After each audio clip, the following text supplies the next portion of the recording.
매일매일 말씀을 듣고 또 말씀을 읽고 하지만 그 말씀이 너무 우리에게 귀하죠. 오늘 주신 말씀은 정말로 또 우리가 마음을 모두어서 여러분들이 듣고 그 말씀에 아멘으로 화답하기를 예수님의 이름으로 축복합니다. 이 19장은요, 요한계시록 19장 결혼식의 이야기입니다. 우리 얼마 전에 영국 왕자의 결혼식이 있었죠. 여러분들 보셨지만 몇 가지의 좀 특이한 것들이 있는 것 중에 하나가 영국 왕실의 남자들은 결혼할 때 반드시 군복을 입는다라는 거예요. 여자분은 드레스를 엄청 40만 불짜리 드레스를 입는가 반면에 남자는 항상 군복을 입는다. 왜 그럴까? 궁금하시죠? 여러분들 인터넷 치면 답이 다 나와요. 전반부는 19장 전반부는 신부에 대한 이야기를 하고 있었어요. 혼인잔치가 있는데 잔치는 신랑 신부죠. 그러면 신랑은 누구냐? 예수님이었어요. 신부는 누구냐? 구원받은 성도들이었어요. 그러면 주례자는 누가 주례자냐? 아버지 하나님이 주례자예요. 그리고 누가 하객들인가? 천군 천사와 모든 하나님이 지으신 모든 우주가 다 하객들이었다는 거예요. 그뿐만이 아니라 이 결혼이 사실이다, 진실이다, 이 결혼을 파괴할 수 없다라고 성령님이 보증을 하신다는 거예요. 그러면서 신부가 어떤 신부였기에, 신부가 어떻게 살아왔기에 하면서 쭉 설명을 드렸습니다. 우리가 남녀가 결혼을 하게 되면요, 남자는 어떤 집안의 사람인지, 무엇을 공부했는지, 어떤 생각을 가지고 있는지, 또한 마찬가지로 신부는 나이가 몇 살인지, 어느 집안인지, 어떻게 훈련받았는지, 신앙이 좋은지 있는지 다 우리가 보는 것이요. 마찬가지로 이 혼인잔치에 참여한 이 신부에 대해서 성경은 말합니다. 한마디로 말하면 거룩한 세마포 옷을 입었다라는 거예요. 우리 한번 따라합시다. 거룩한 세마포 옷을 입었다. 이것은 신부가 너무 아름다운 신부 옷을 입은 것처럼 성경이 말하는 옷은 거룩한 구원의 옷, 그리스도께서 십자가에 죽으셔서 우리를 구원시켰다고 이지를 받아들임으로써 하나님께서, 아버지 하나님께서, 주례자 하나님께서 한 사람 한 사람에게 이 거룩한 옷을 입혀주셨다라는 거예요. 그 옷을 입은 사람들이 이 땅에 살면서요, 절대적으로 이 옷을 더럽힐 수가 없다. 내가 물질 때문에, 아니면 권력 때문에, 아니면 내 살아가는 어떤 삶 때문에라도 이것이 이 거룩한 옷을 입은, 구원의 옷을 입은 옷을 더럽힌다면 나는 그것을 포기하겠다 라고 끝까지 복음을 붙들고 살아왔던 자들이었다는 거예요.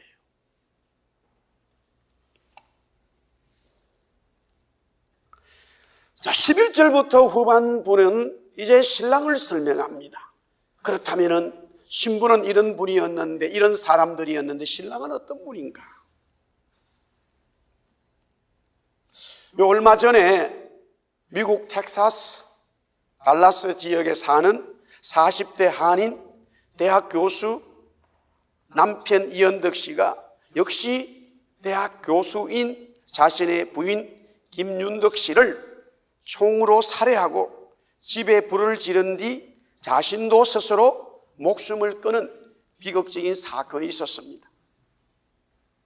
아마 5살 된 딸 외동딸이 있었는데 이 아이는 살리려고 아빠가 차고에 있는 성룡차 안에다가 두었다는 거예요.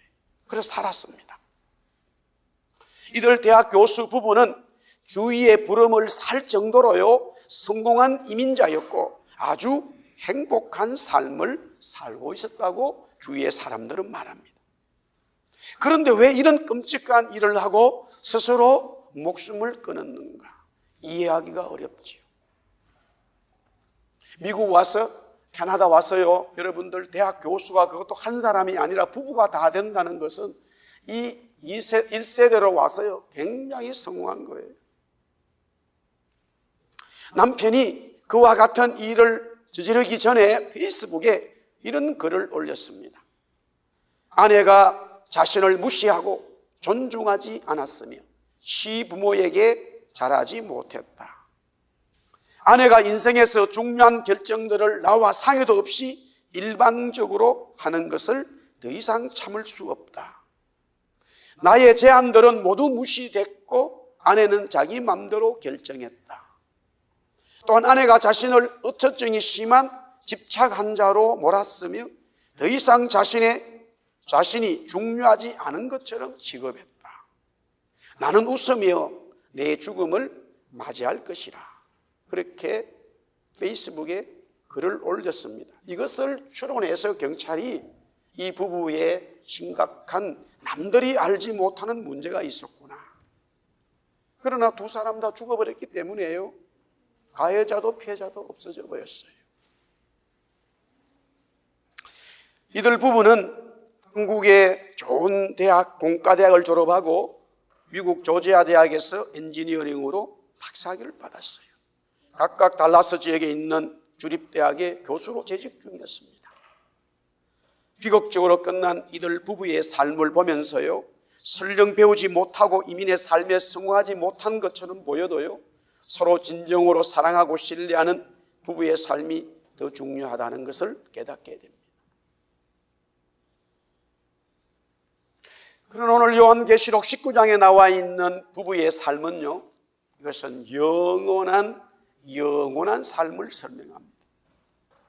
우리가 20대에 아니면 30대에 남자가 여자가 만나서 부부가 되었지만 30년, 40년, 50년, 60년, 70년 어느까지 살다가는 결국 부부는 또 각자의 인생을 마감하게 되어집니다. 하지만 성경이 말하는 신랑과 신부, 이 부부는 영원한 존재라는 거예요. 그런데 신랑은 한 사람이고 신부는 너무나 많은 거지요. 우리 세상에서 일부 다처제 같은 건데 영적인 신비스러움이었어요. 이것을 잘못 해석되어지면은 이 땅에서 이와 같은 일부 다처제를 정말로 또 실행하는 사람이 있지만 성경은 실제적으로 부부관계는 바로 한 사람씩, 한 남자와 한 여자가 결혼해 사는 것을 성경은 또 원칙으로 가르치고 있습니다. 하지만 성경은 그리스도인 신랑이신 한 분과 구원받은 모든 성도들을 다 거룩한 신부 세마포를 입은 것으로 설명을 하게 되어집니다. 사랑하는 성도 여러분, 여러분들은 거룩한 세마포를 입었습니까? 또한 내가 그렇지 못하다면 정말로 구원이 뭔지, 정말로 신랑이 어떤 분인지 오늘 성경을 통하여 우리는 다시 한번 깨닫게 되길 바라고요. 이미 구원받은 저와 여러분들은, 성도들이 있다면 여러분들은 이 신랑이신 예수님 붙들고 그분이 오시는 날까지, 그분이 저와 여러분을 부르시는 그날까지 거룩한 옷을 입은 신부로 살아가야 할 것입니다.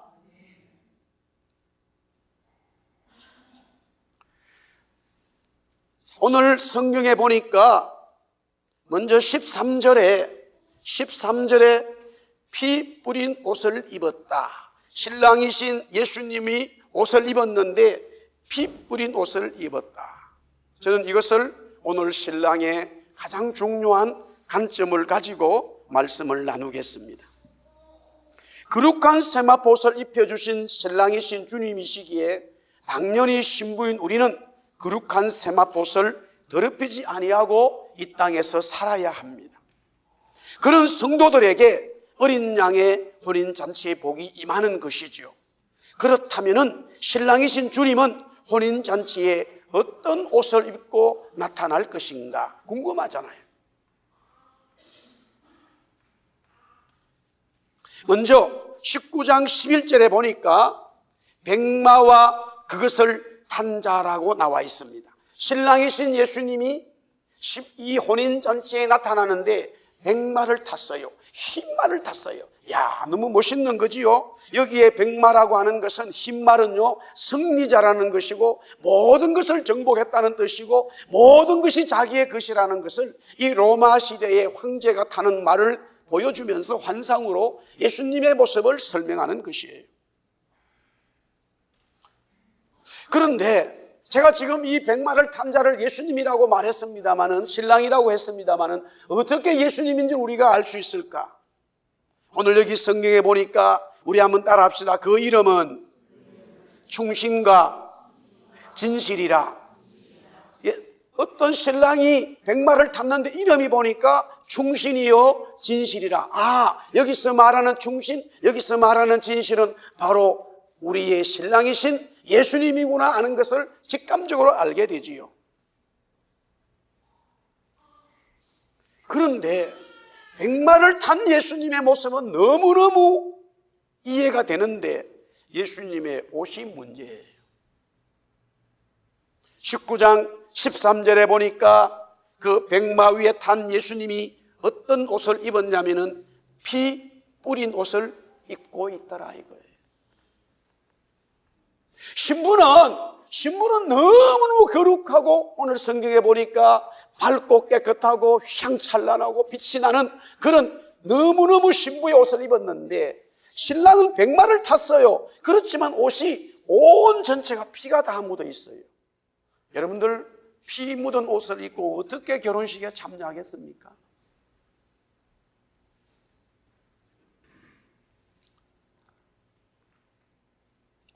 무사히는 그리스도께서 십자가에 죽으셨기 때문에 우리는 제사를 드리지 않습니다. 양을 잡지를 않습니다. 그러나 구약에는 양이나 염소를 잡아서 하나님 앞에 예배를 드렸을 때에 여러분들 한 가지 생각해야 될 게 있습니다. 제사장들의 모습이 어땠을까? 거룩해서 보입니까? 휘황찬란하게 보일 것 같습니까? 아니에요. 제사장들의 모습은 어떻습니까? 온몸이 피투성입니다. 그들이 에봇이라는 옷을 입었지만 이 에봇이라는 옷을 입고는 늘 짐승을 잡았습니다. 예배를 드리기 위해서, 그 사람들의 죄를 대속하기 위해서 항상 짐승을 잡았기 때문에 짐승을 잡은 그 옷이 계속적으로 피가 묻어질 수밖에 없죠. 피냄새가 있어요. 보기가 흉흉합니다. 거룩한 제사장이다. 그런 모습이 아니에요.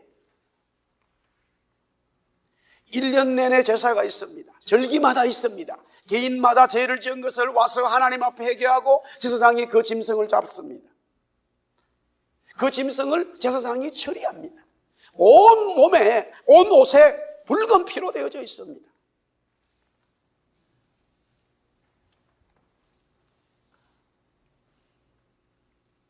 우리가 교회를 봤을 때 신앙생활을 하면서 처음에는 신앙이 어리기 때문에 그럴 수가 있겠지요. 교회에 오면은 뭔가가 달라지고 교회에 있는 사람들은 뭔가가 다를 것이고 이런 우리의 마음들을 많이 가집니다. 물론 결론적으로 신부인 성도는 이 거룩한 옷을 입고 있습니다만은 이 땅에 있는 교회는 많은 전쟁과 영적인 삶이 우리들 속에 있기 때문에 교회의 생활을 통해서 정말 은혜를 받는 성도도 있지만은 실망을 당하거나 아니면은 교회를 떠나거나 아니면은 교회에 있는 성도들을 다르게 말하는 그와 같은 이야기들이 너무 많습니다. 왜 그렇습니까? 아니 저 사람이 교회에 다닌단 말이야. 아니 저 사람이 저런 직분을 가지고 있단 말이야.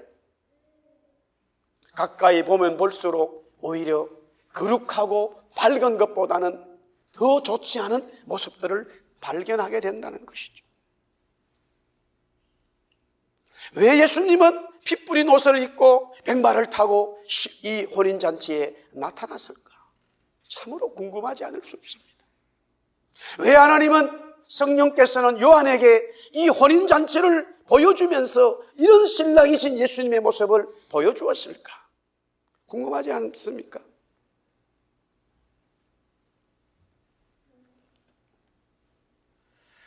(19장 15절) 말씀해 보니까요, 우리 한번 15절 말씀 같이 한번 볼까요? 15절 다 같이 읽습니다. 시작. 그의 입에서 예리한 금이 나오니 그것으로 만국을 치겠고 친히 그들을 철장으로 다스리며 또 친히 하나님 곧 전능하신 이의 맹렬한 진노의 포도주 틀을 밟겠고. 여기에 표현적으로 문학적으로 되어져 있습니다만 뭐냐면은 예수님께서 친히 심판을 하시고 있다라는 거예요. 친히 예수님을 대적했던 그 모든 자들, 즉 예수님의 신부에게 괴롭힘을 주고 대적했던 그 모든 자들을 예수님이 정리하고 있다라는 거예요. 자, 19절 말씀 계속해서 조금 더 표현을 하고 있습니다. 19절입니다. 우리 같이 한번 읽어보겠습니다. 시작. 또 내가 보매 그 짐승과 땅의 임금들과 그들의 군대들이 모여 그 말 탄 자와 그의 군대와 더불어 전쟁을 일으켜. 거기에 말 탄 자는 바로 예수 그리스도요, 그를 따르는 자들이 있었습니다. 천군 천사들이 예수님을 따른 것이죠. 즉 예수님께서 입은 옷에 피가 묻었다는 것은 전쟁을 끝내고 온 것이에요. 전쟁을 끝내고 그 전쟁 후 그대로 신랑이신 예수님이 결혼식에 참여하게 되었다는 거예요. 그러면 왜? 보겠습니다. 21절 계속 봅니다. 성경 우리 한 번 더 보겠습니다. 21절 시작. 그 나머지는 말탄 자의 입으로부터 나오는 금의 주검에 모든 새가 그들의 살로 배불리더라. 예수님의 입에서 나오는 금으로 말미암아 예수님을 대적했고 또 하나님의 성도들을 괴롭힌 모든 자들을 예수님이 다 처리했다는 거예요. 요한이 이 환상을 받을 이때는요 약 2000년 전이잖아요. 그리고 로마라고 하는 이 제국이 점점 강력해지는 그런 시대입니다. 전쟁을 통해서 계속적으로 로마는 유럽뿐만이 아니라 아시아 나라들을 점령해가고 있었습니다. 그래서 어느 한 지역을 전쟁을 하면서요 어떤 리더가 말을 타고 한 지역을 점령하게 되어지면은 그 사람에게 황제는 큰 상을 줍니다. 그뿐만이 아니라 신분의 상승도 이렇게 줍니다. 그것이 그 시대의 모습이었습니다. 그렇기 때문에 요한이 환상을 본 것은 그 시대에 일어나는 어떤 그림으로, 환경으로 예수님을 지금 말씀하고 있는 것이죠.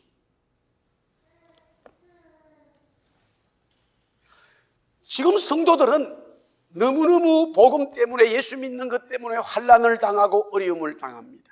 정말로 내가 계속적으로 예수를 믿어야 되나 말아야 되나 그런 고민 속에 있습니다.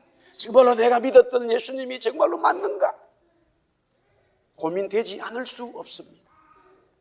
그러나 이 환상을 통해서 성도들은, 요한뿐만이 아니라 이 성경을 읽는 모든 성도들은 그렇구나, 예수님이 나를 위해서 이렇게 지금 싸워주시고 계시는구나, 예수님이 나를 지켜주시는구나, 그 힘을 얻고 그 극심한 환난 속에서, 박해 속에서도 신앙을 저버리지 아니하고 거룩한 세마포를 입고 견디 나가더라는 거예요. 이게 바로 소망의 말씀이고 비전의 말씀이었고 그들에게 용기를 주고 믿음을 주는 바로 말씀이었어요. 할렐루야. 사랑하는 성도 여러분, 우리가 이 땅에 살면서 많은 일들을 겪어나갑니다만 정말로 보이지 않는 주님이요 여러분들을 지켜주신다는 사실을 믿으시기를 예수님의 이름으로 축복합니다. 주님이 저와 여러분을 대신해서 싸워주시고 피 묻은 그 옷을 입으시고 우리를 신부로 받아들인다는 사실이에요. 예수님의 사랑입니다. 예수님의 책임입니다. 예수님의 승리의 모습입니다. 그래서 우리는 그 예수님의 모습을 보고 더 감사하고 이 땅에서 말씀대로 살아야 되겠다, 그런 결심과 용기를 가지게 되는 것이죠. 그래서 예수님은 백마를 타셨지만은 피 묻은 옷을 입고 계셨다라는 것입니다.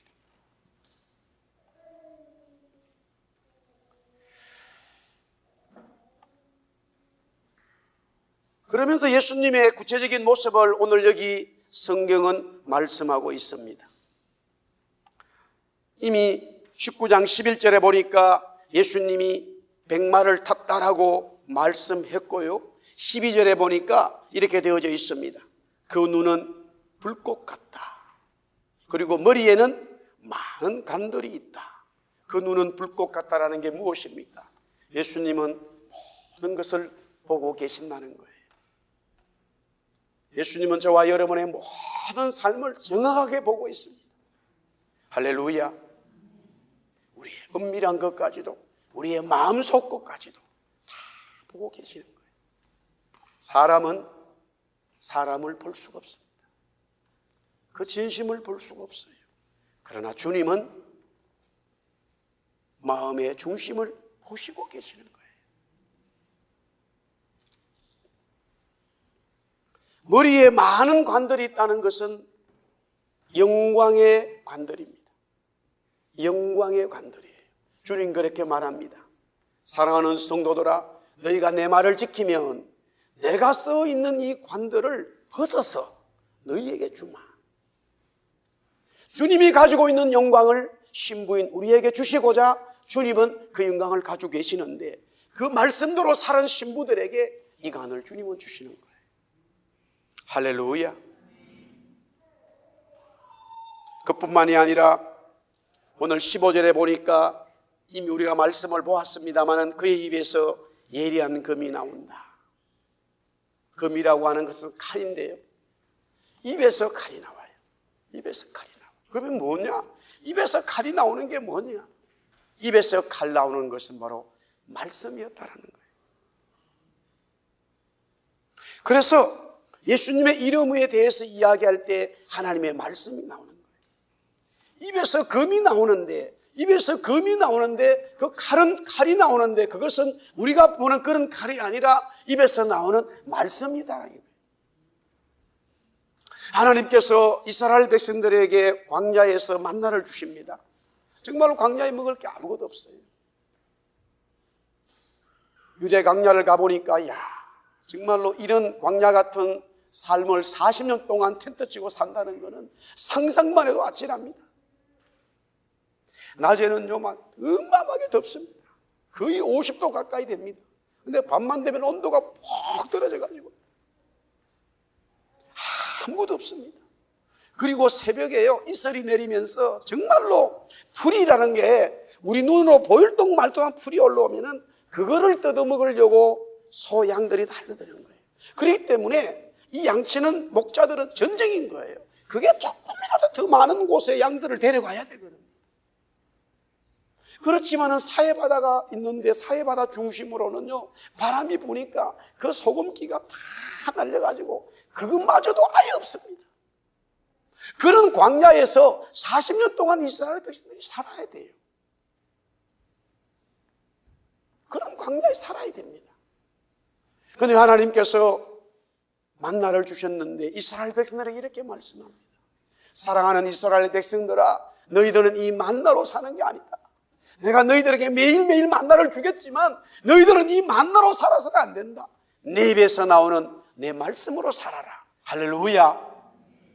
정말로 이해하기 어려운 말씀입니다. 사랑하는 성도 여러분, 우리가 먹고 마시고 직장을 얻고 공부하고 또 살아가는 모든 삶이 빵이 아니라 떡이 아니라 밥이 아니라 하나님의 입에서 나오는 말씀으로 산다. 그것이 우리 현실적으로 믿어지겠습니까?